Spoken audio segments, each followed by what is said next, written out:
Case 1. Lisa Jo Chamberlin.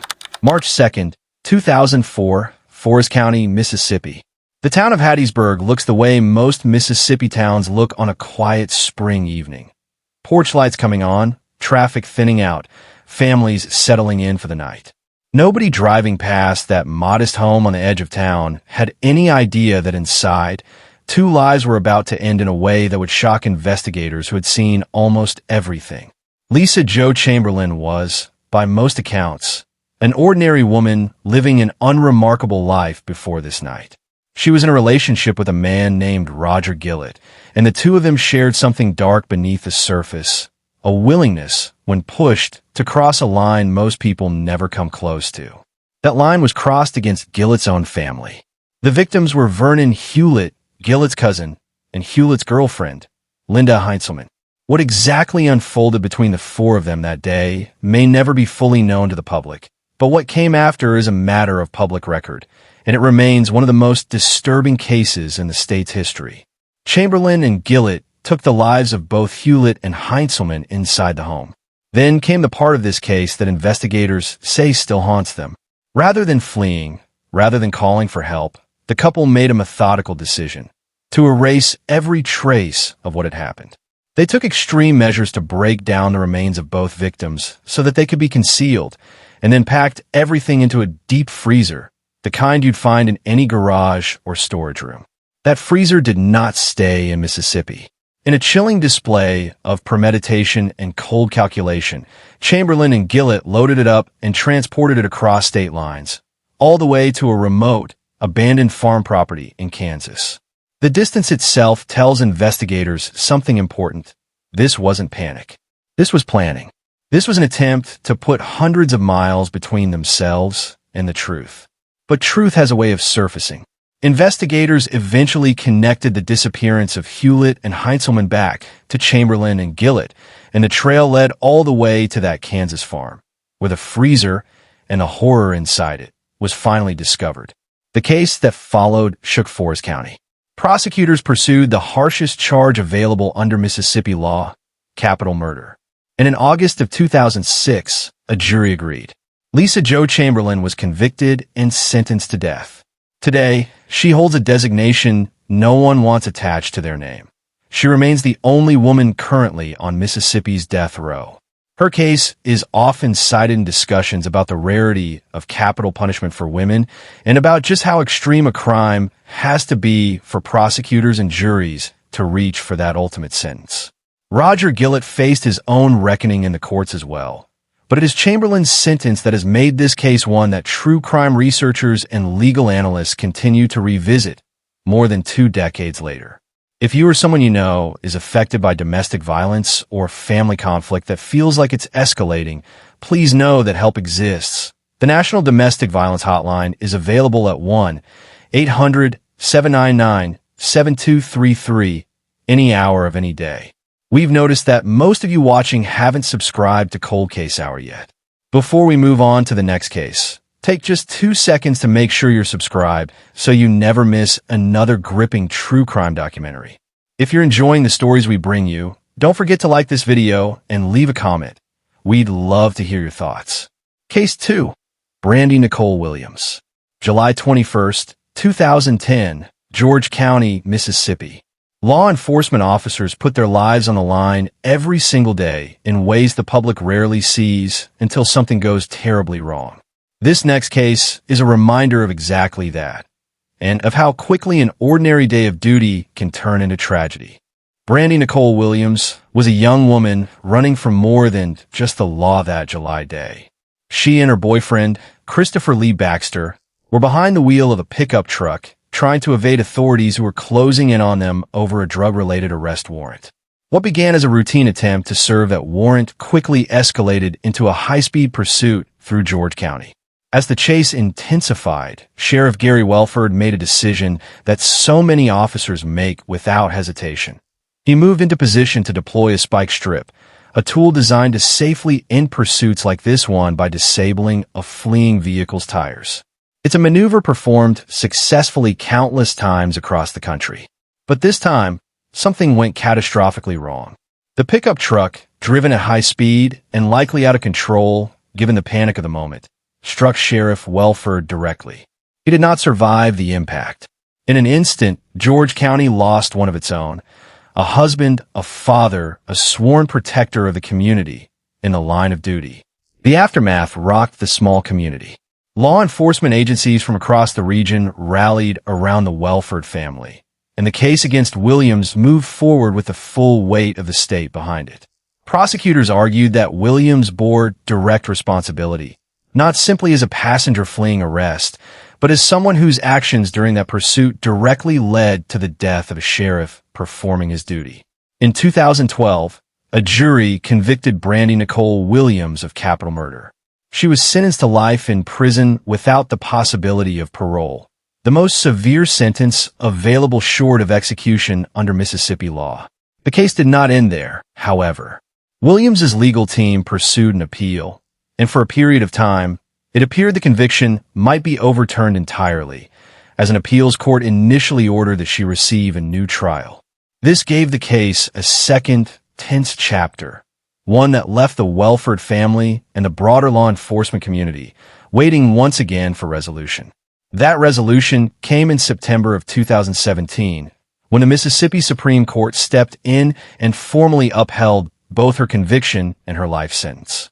For the family of Sheriff Gary Welford, and for the officers who serve alongside his memory every day, it was confirmation that justice, though delayed, still arrived.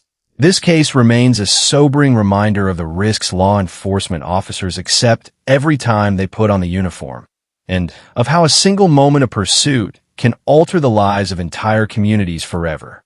We've noticed that most of you watching haven't subscribed to Cold Case Hour yet. Before we move on to the next case, take just 2 seconds to make sure you're subscribed so you never miss another gripping true crime documentary. If you're enjoying the stories we bring you, don't forget to like this video and leave a comment. We'd love to hear your thoughts. Case 3, Makaylia Jolley. May 12, 2022, Rankin County, Mississippi.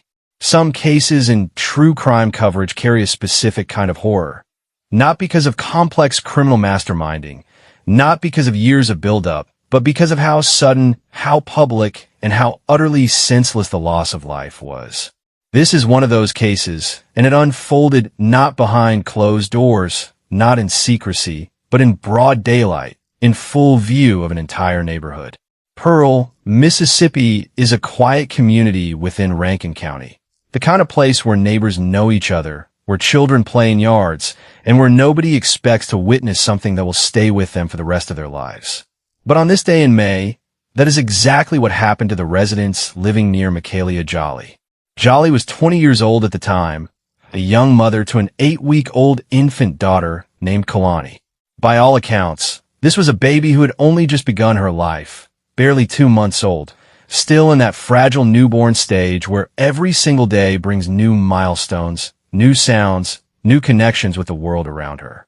What happened next unfolded with a suddenness that left witnesses in a state of shock they would later describe to investigators as almost impossible to process in the moment. Jolley, for reasons that have never been fully or publicly explained in a way that satisfies the enormity of what occurred, took her infant daughter and ran directly into the neighborhood roadway. Neighbors who happened to be outside, going about their ordinary afternoon routines, watched in horror as Jolley then repeatedly threw the baby forcefully onto the pavement. Witnesses would later tell investigators that they froze, that the scene unfolding in front of them didn't immediately register as real. By the time anyone was able to intervene, the damage had already been done. Baby Kalani had suffered catastrophic injuries, trauma to her skull, and internal injuries so severe that even immediate emergency medical intervention could not undo what had happened in those few horrifying seconds. Emergency responders arrived and rushed the infant to the hospital, where medical teams fought to save her. But the injuries were simply too severe. 2 days later, baby Kalani did not survive. A life that had barely begun. 8 weeks of existence, 8 weeks of being held, fed, sung to, ended on a hospital bed, surrounded by machines that could not undo what had been done to her small body. The community of Pearl was left reeling. This wasn't a case investigators had to piece together from forensic evidence alone. This was a case with eyewitnesses, with neighbors who had watched it happen and would carry that image for the rest of their lives. Local law enforcement moved quickly, and Jolley was taken into custody in connection with her daughter's death. As the case developed, prosecutors in Rankin County made clear they intended to pursue the maximum available charge: capital murder, a charge in Mississippi that can carry the death penalty. For a case involving the death of an infant at the hands of a parent, prosecutors often pursue this level of charge specifically because the law recognizes an added layer of vulnerability and breach of trust when a caregiver is responsible for a child's death. Facing the very real possibility of a death penalty trial, Jolley's legal team pursued a different path. In 2023, Makaylia Jolley entered a guilty plea to capital murder. In doing so, she avoided the uncertainty and the risk of standing before a jury that might have sentenced her to death. Instead, the court sentenced her to life in prison without the possibility of parole. For the family of baby Kalani, no sentence could ever restore what was lost.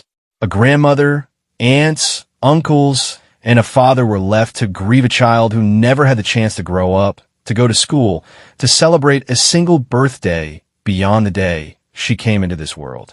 The case remains one of the most heartbreaking examples of how quickly trust between a parent and child can be shattered, and how a community bears witness to trauma it never asked to see. If you're a parent struggling with overwhelming stress, anger, or thoughts of harming your child, please know that support exists before tragedy occurs. The National Parent Helpline can be reached at 1-855-427-2736, offering confidential emotional support to parents and caregivers in crisis any day of the week. We've noticed that most of you watching haven't subscribed to Cold Case Hour yet. Before we move on to the next case, take just 2 seconds to make sure you're subscribed so you never miss another gripping true crime documentary. If you're enjoying the stories we bring you, don't forget to like this video and leave a comment. We'd love to hear your thoughts. Case 4. Carla Gregg.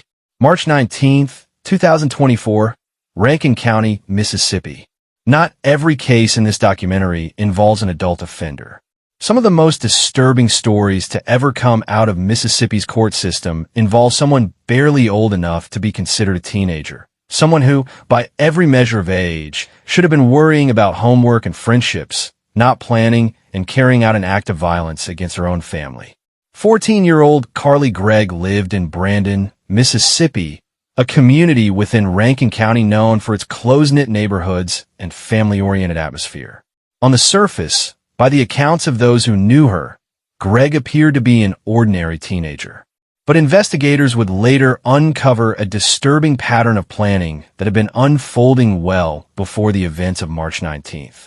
On that day, inside the home she shared with her mother, Ashley Smiley, Gregg retrieved a handgun she had hidden, a weapon investigators say she had concealed specifically for this purpose.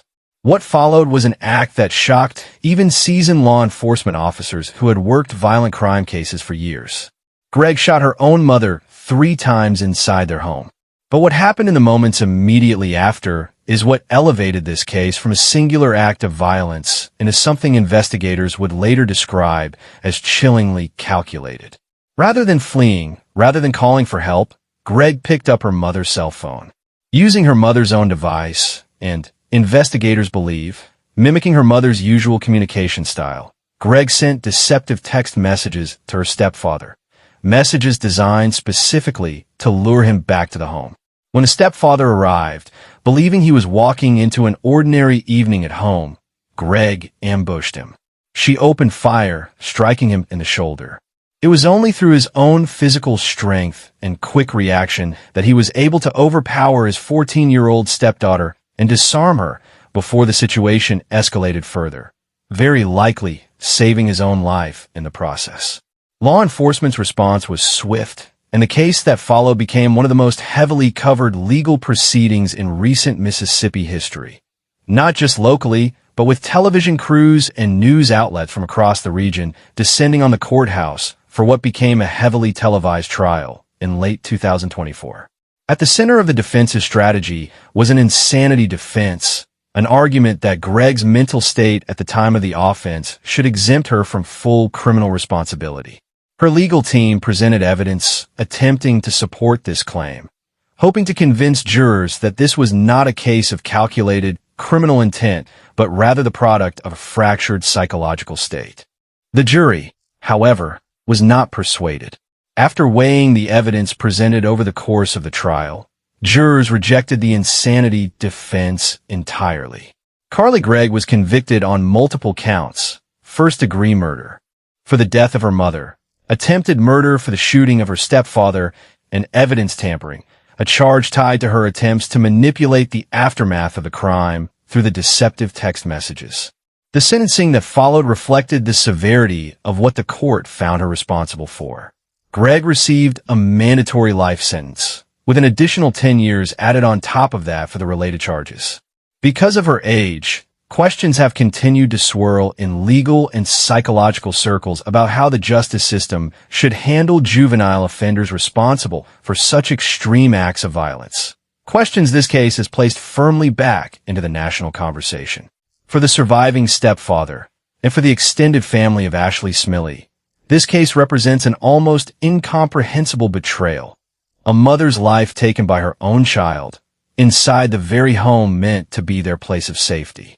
It stands as one of the most sobering reminders that violence can emerge from the most unexpected places, and that no family is entirely immune from tragedy.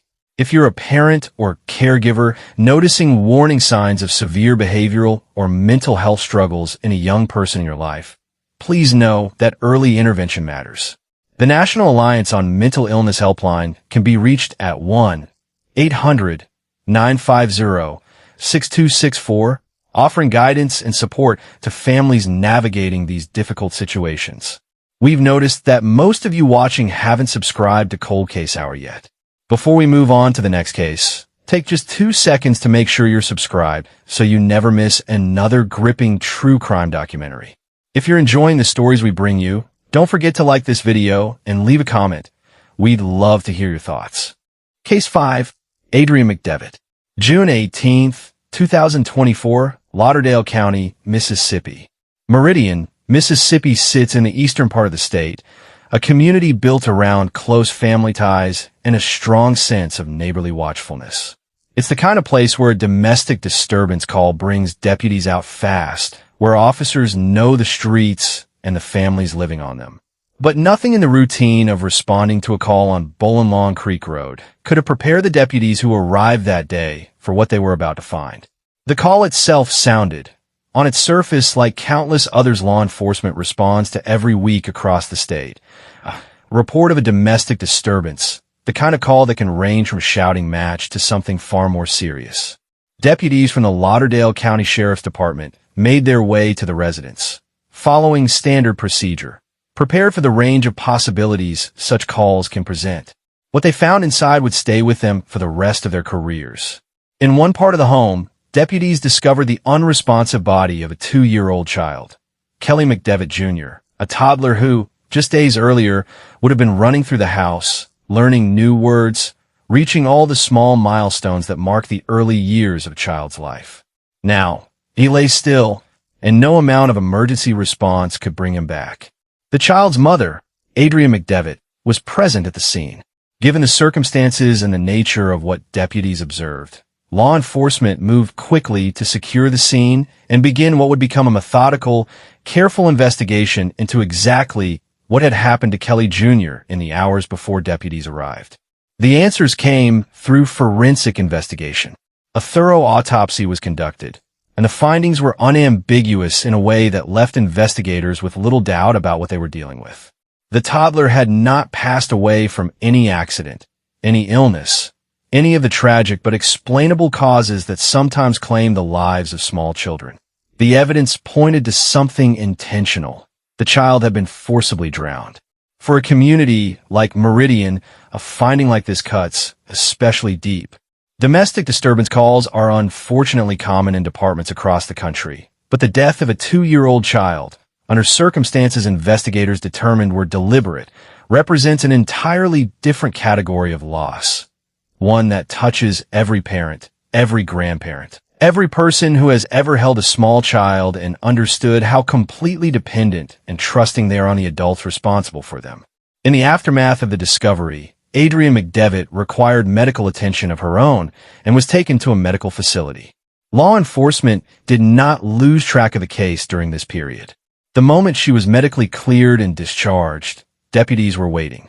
She was formally arrested and booked into custody on a charge of capital murder, the most serious charge Mississippi law allows, reserved for cases the state considers to carry the highest level of culpability and harm.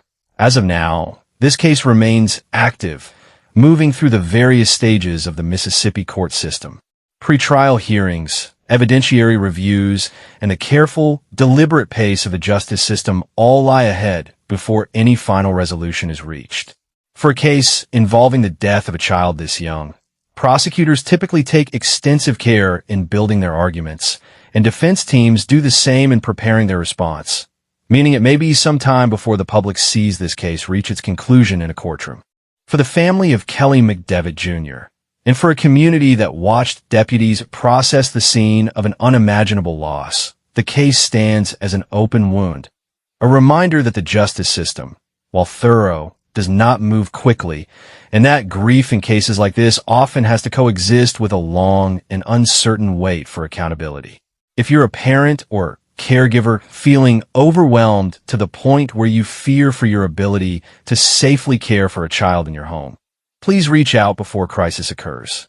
The Child Help National Child Abuse Hotline is available at 1-800-422-4453, offering confidential support around the clock. We've noticed that most of you watching haven't subscribed to Cold Case Hour yet. Before we move on to the next case, take just 2 seconds to make sure you're subscribed so you never miss another gripping true crime documentary. If you're enjoying the stories we bring you, don't forget to like this video and leave a comment. We'd love to hear your thoughts. Case 6, Carla Hughes. November 29th, 2006, Madison County, Mississippi. Ridgeland and Jackson, Mississippi, sitting side by side within Madison County, are communities defined by their schools, their churches, and their tight professional circles. Places where a middle school teacher is often known not just by her students, but by their parents, by fellow teachers, by an entire web of community relationships built over years. Carla Hughes was exactly that kind of familiar, trusted figure. And that is precisely what makes the story of what she did so difficult for the community to reconcile, even years later. By day, Hughes stood in front of a classroom, responsible for shaping the minds of middle schoolers, trusted by parents to guide their children through some of the most formative years of adolescence. But away from the classroom, Hughes was living a very different reality, one defined by an extramarital affair with a man named Avis Banks, a relationship investigators would later describe as consuming her in a way that went far beyond an ordinary affair. What set this case apart, and what investigators spent considerable time trying to understand, was the sheer intensity of Hughes's obsession with Banks. This was not a passing entanglement. Investigators described a pattern of possessive, escalating behavior that pointed towards someone who had convinced herself she could not accept a future where Banks belonged to anyone else. That obsession found its target in Kayla Washington, a 30-year-old woman who was, at the time, pregnant and engaged to be married to Banks. Washington represented everything Hughes could not have, a future with Banks that Hughes was not part of, a family being built that excluded her entirely. Investigators say it was this reality, this permanence that Washington represented, that pushed Hughes toward an act of horrifying violence. On the night in question, Hughes made the deliberate decision to drive to the home that Banks shared with Washington. This was not a spontaneous, impulsive act born of a single moment of rage. Investigators found evidence suggesting planning and intent behind Hughes's actions that night. She positioned herself to ambush Washington in the garage of the home, catching her in a space with little room to escape or call for help. What followed was an attack of extreme and prolonged violence. Hughes used a knife to inflict severe injuries on Washington before firing a weapon that ultimately ended the life of both Washington and the unborn child she was carrying. The nature of the attack, a combination of stabbing and shooting, carried out against a pregnant woman in her own garage, struck investigators and the wider Madison County community as an act of chilling, personal cruelty, one driven not by financial motive or random violence, but by pure, obsessive jealousy. The investigation that followed methodically built the case against Hughes, tracing her movements, her communications, and the evidence left behind at the scene back to her directly. Madison County prosecutors pursued a capital murder charge, recognizing both the premeditated nature of the attack and the fact that it had claimed not one life, but effectively two, given Washington's pregnancy. In October of 2009, following a trial that captivated the local community and drew significant regional media attention, given Hughes's standing as a respected teacher, a jury returned a conviction. Carla Hughes was found guilty of capital murder. The court's sentencing reflected the gravity of what she had done. 2 consecutive life terms without the possibility of parole, ensuring that Hughes would spend the remainder of her natural life behind bars, with no opportunity for release. For Avis Banks, the case represented an unimaginable loss layered upon loss. The death of his fiancée, and the loss of a child they were expecting together at the hands of a woman he had once been involved with. For the broader Ridgeland and Jackson community, the case forced an uncomfortable reckoning with how well anyone can truly know the people entrusted with their children's education, and how obsession, left unchecked, can escalate to violence that shatters multiple lives at once. If you or someone you know is in a relationship marked by obsessive, controlling, or increasingly dangerous behavior, please know that support and safety planning resources are available. The National Domestic Violence Hotline can be reached at 1-800-799-7233, confidentially, any time of day or night. We've noticed that most of you watching haven't subscribed to Cold Case Hour yet. Before we move on to the next case, take just 2 seconds to make sure you're subscribed so you never miss another gripping true crime documentary. If you're enjoying the stories we bring you, don't forget to like this video and leave a comment. We'd love to hear your thoughts. Case 7. Cynthia Clemons. Discovered March 17, 2026, DeSoto County, Mississippi. South Haven, Mississippi is one of the fastest growing communities in the entire state, a suburb of Memphis that has drawn thousands of families in recent years with its promise of quiet streets, good schools, and a sense of safety that comes with new development and close community ties.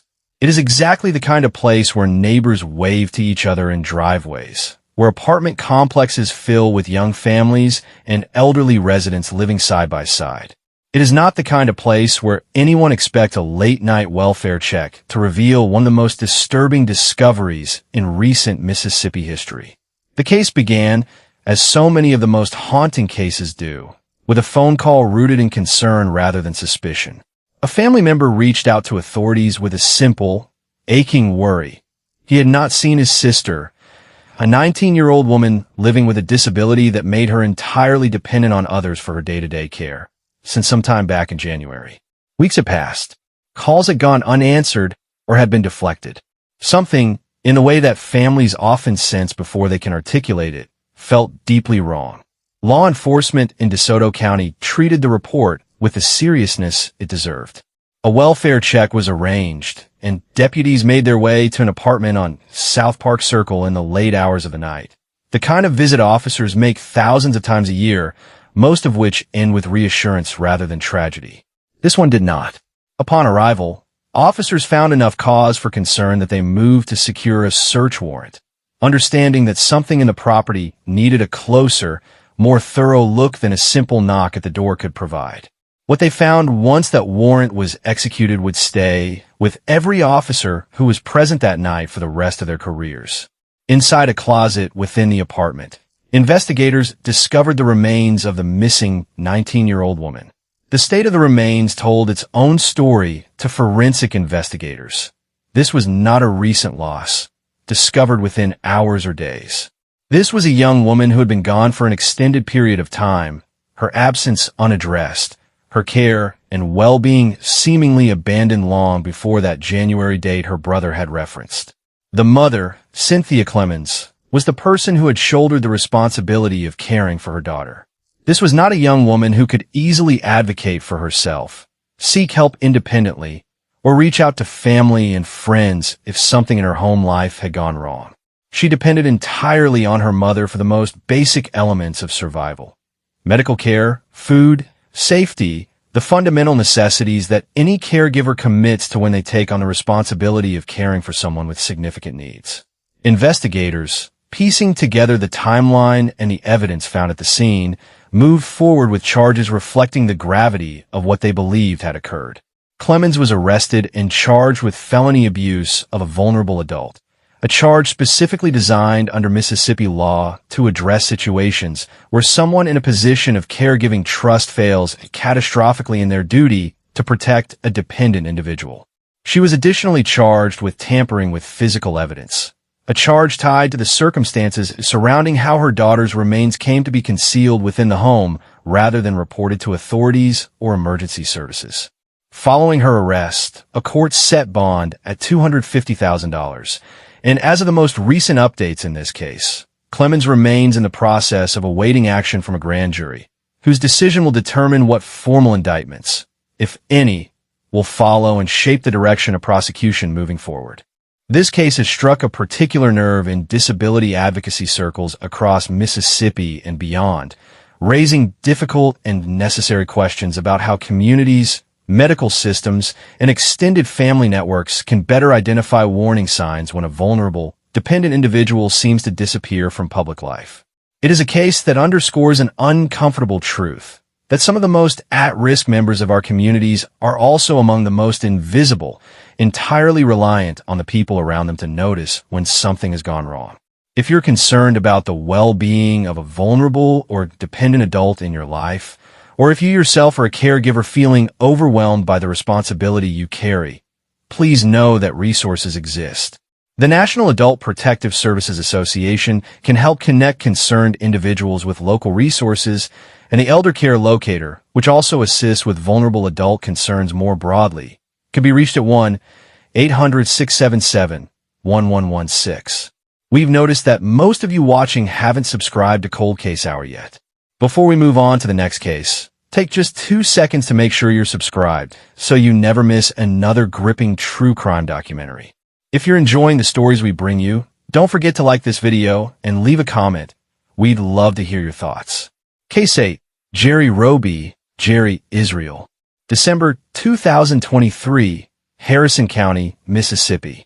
Gulfport, Mississippi sits along the Gulf Coast, a community shaped by its beaches, its port industry, and its tight-knit neighborhoods that have weathered hurricanes and rebuilt time and again.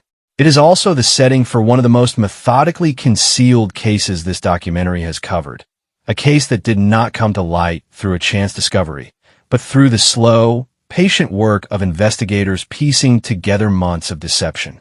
69-year-old Jerri Roby, also known by the name Jerri Israel, was to the outside world simply a mother, a woman in her later years, the kind of person a community rarely suspects of dark secrets.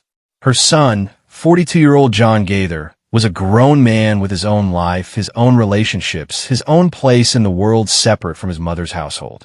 But sometime in December of 2023, that life came to an end inside circumstances only Roby fully understood. Investigators would later determine that Roby shot her son in the back of the head, an act that speaks to a level of premeditation and finality that immediately set this case apart in the eyes of law enforcement. But it was what happened after that truly distinguished this case from so many others featured on this channel, because Jerri Roby did not simply react to what she had done. She began methodically and with disturbing patience to build an elaborate cover-up designed to make her son's absence look like anything other than what it was. Roby purchased construction materials, drywall, framing supplies, everything needed to build what investigators would later describe as a false wall structure inside her own home.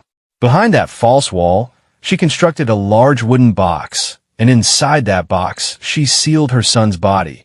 Hidden in plain sight within the walls of the very house, she continued to live in day after day, week after week. But the deception did not stop with the physical concealment. Roby understood that people would eventually start asking questions about where John Gaither had gone, why he had stopped answering calls, why he seemed to have disappeared from the rhythms of everyday life. So she took his phone and began sending text messages from it, crafted to appear as though he were still very much alive and simply busy, distant, or unreachable for ordinary reasons. Investigators uncovered something even more elaborate still. Roby enlisted the help of an accomplice, someone willing to participate in mimicking Gaither's voice during phone calls, adding an audible layer of deception to the digital one she had already constructed. And to complete the illusion that her son was alive and simply elsewhere, Roby transported his phone out of state, creating a false trail of location data suggesting he had traveled away from Mississippi entirely, rather than never having left his mother's home at all. For weeks, this elaborate structure of deception held. But cover-ups built on this many moving parts are inherently fragile, and eventually, cracks began to show. Concerned parties who had grown suspicious of the inconsistencies in Gaither's supposed communications pushed for answers, and investigators began looking more closely at Roby and the story she had constructed. In January of 2024, the truth came to light. The discovery of John Gaither's body, hidden for weeks behind that false drywall structure, confirmed what investigators had begun to suspect, that the son everyone believed to be alive and simply distant had in fact lost his life weeks earlier, his death concealed through one of the most elaborate cover-up schemes investigators in the region had encountered. Facing the weight of evidence against her, Jerri Roby pleaded guilty to first-degree murder in July of 2024. The court sentenced her to life in prison without the possibility of parole, closing the case on a mother who had gone to extraordinary lengths not just to take her son's life, but to erase the truth of what she had done for as long as she possibly could. This case remains a striking example of how deception, no matter how carefully constructed, eventually gives way to the truth, and of the extended, agonizing period of false hope that concerned family and friends can be subjected to when someone works so deliberately to hide the reality of a loved one's fate. If you have concerns about a missing or unreachable loved one and feel that something isn't adding up, trust that instinct and reach out to local law enforcement or the National Center for Missing and Exploited Adults resources available through your state's Attorney General's office. We've noticed that most of you watching haven't subscribed to Cold Case Hour yet. Before we move on to the next case, take just 2 seconds to make sure you're subscribed so you never miss another gripping true crime documentary. If you're enjoying the stories we bring you, don't forget to like this video and leave a comment. We'd love to hear your thoughts. Case 9. Latina Marie Oates. September 1st, 2021, Jones County, Mississippi. Laurel, Mississippi is a community steeped in tradition, faith, and family. A place where churches anchor entire neighborhoods, where Sunday services and midweek prayer meetings are simply part of the rhythm of life. For most families in Jones County, faith is a source of comfort, structure, and hope. But this next case reveals how the same deeply held beliefs that bring so many people peace can, in the grip of untreated mental illness, become twisted into something capable of unspeakable harm. Latina Marie Oates was a mother of 3 children, a woman who, by every account gathered by investigators after the fact, had shown escalating signs of psychological distress in the weeks and months leading up to September 1st. What made this case so uniquely disturbing, and what investigators, prosecutors, and mental health professionals would spend years examining, was the specific nature of the delusions that had taken hold of her mind. Oates had become consumed by an overwhelming, deeply held belief rooted in religious fear, a conviction that her 11-year-old son was not simply her child anymore, but had become possessed by an evil spiritual force. This was not a fleeting worry or a passing moment of parental anxiety. Investigators and mental health evaluators would later describe this belief as having fully taken hold of her perception of reality, distorting her understanding of who her son was and what she believed she needed to do about it. On the day in question, Oates and her children were together at a hotel, away from the familiar surroundings of home. It was there, inside a hotel bathroom, that the delusion Oates had been carrying finally erupted into violence. She turned on her 11-year-old son, attacking him with a heavy metal concrete stake, a tool never intended for anything resembling what it became used for that day. What makes this case even harder to comprehend is that Oates' two younger children were present in that bathroom, forced to witness the attack on their brother unfold in front of them. Investigators would later describe the psychological toll this took on the surviving children as immeasurable, a trauma that mental health professionals working with the family would spend years attempting to help them process. The 11-year-old boy did not survive the attack. In its immediate aftermath, rather than seeking help, rather than calling emergency services, Oates gathered her remaining children and fled the hotel, crossing state lines into Louisiana. Whether this flight was driven by an awareness of what she had done, or was simply an extension of the same disordered thinking that had led to the attack itself, became a central question investigators and mental health experts grappled with throughout the case. Law enforcement in Jones County, working alongside authorities in Louisiana, moved to locate and apprehend Oates, and she was eventually taken into custody. The case that followed became one of the most closely watched examples in recent Mississippi history of the justice system, wrestling with the intersection of severe, untreated mental illness and violent crime.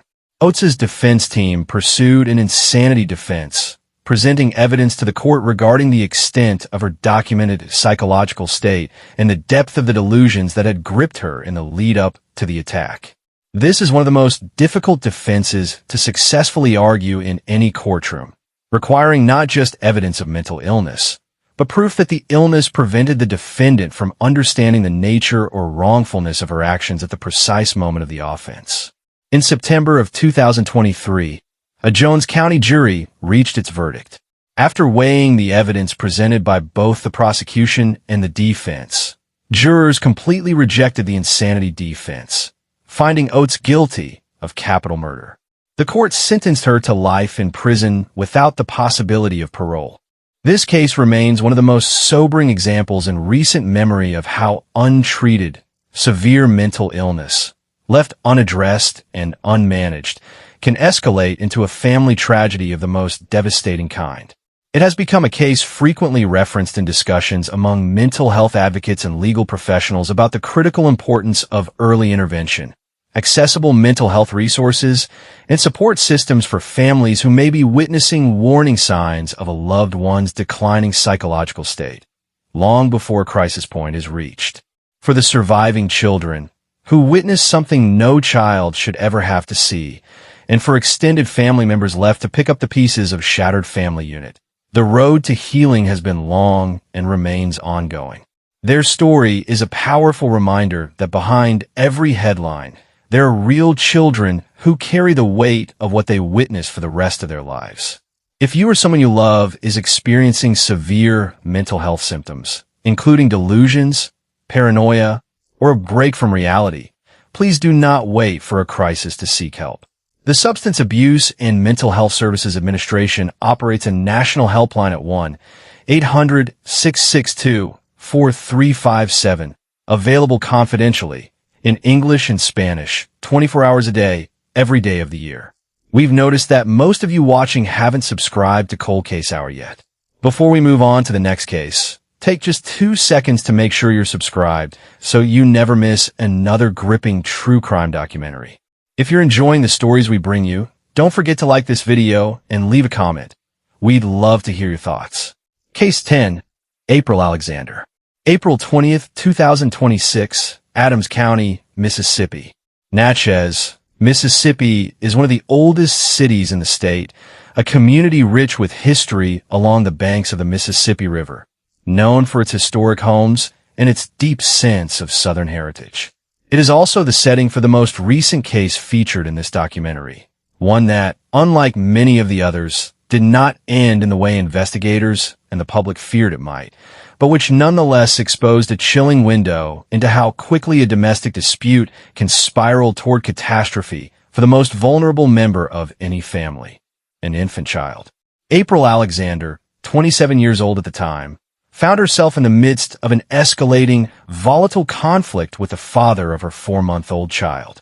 Domestic disputes between co-parents are, unfortunately, a common occurrence that law enforcement and family courts across the country deal with every single day. But what unfolded between Alexander and her child's father in the days surrounding April 20th crossed a line that turned an ordinary conflict into a matter of urgent, active child endangerment. As tensions between the two escalated, Alexander began sending the father of her child a series of increasingly alarming messages, texts, videos, and photographs, all centered around their 4-month-old baby, and all designed, investigators believe, to inflict maximum psychological pain and fear on the child's father by using the infant as the instrument of that suffering. The images and footage that circulated in connection with this case shocked investigators and the wider public once details began to emerge.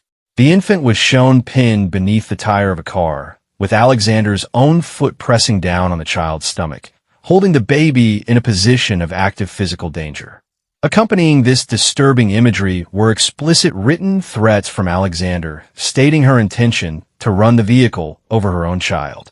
For any parent receiving messages like these about their infant, the terror would be almost impossible to describe.